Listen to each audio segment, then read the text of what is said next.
And you've previously said, and I'm not going to quote you, but I am going to refer to notes, but you have previously said that government is at its best when it leads.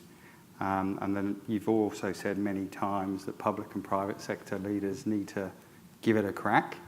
So what does that look like to you? You know, what does being bold and visionary look like? Because of course, in a 24-hour news cycle and one of social media, which we're going to get to in a moment, you know, there's a lot of risk in that, being visionary and bold with leadership.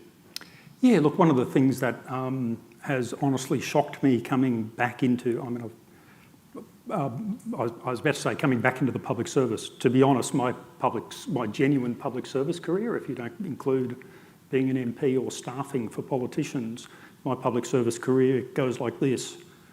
Class 1 graduate electrical engineer for Queensland Rail, Director General. I reckon that's the way to do a public service career. But kind of coming back into, you know, the broader concept of public service as opposed to the private sector.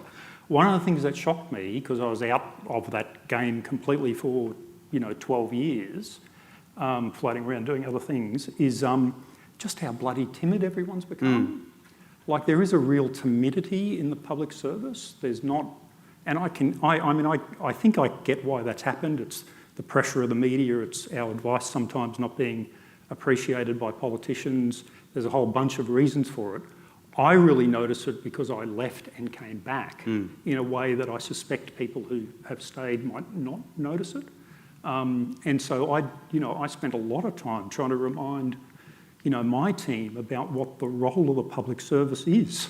The role of the public service is to stand toe-to-toe with the private sector and to find ways to, together, solve society's problems.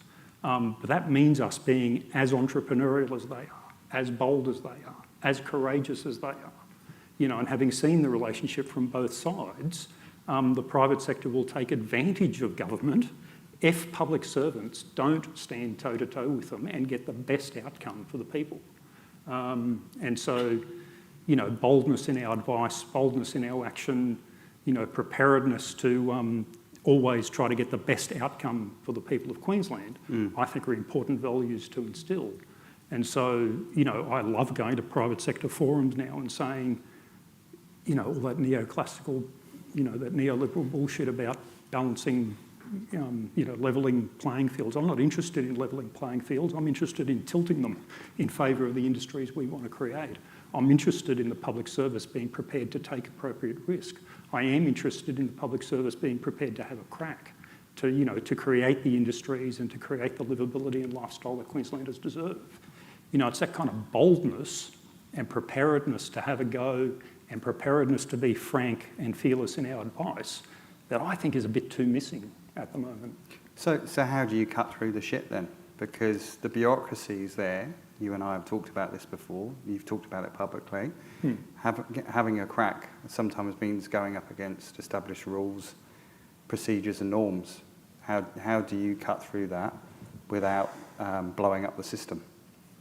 Well, I don't, you know... And I know you're not an anarchist, don't worry.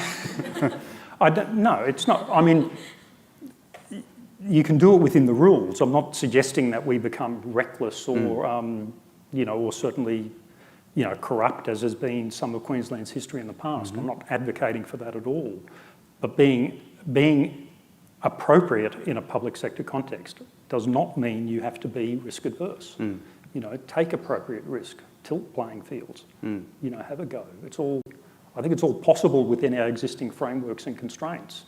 It's just getting the will back and being prepared to do it, I think. And, you know, we talk about this in the two agencies that I've led.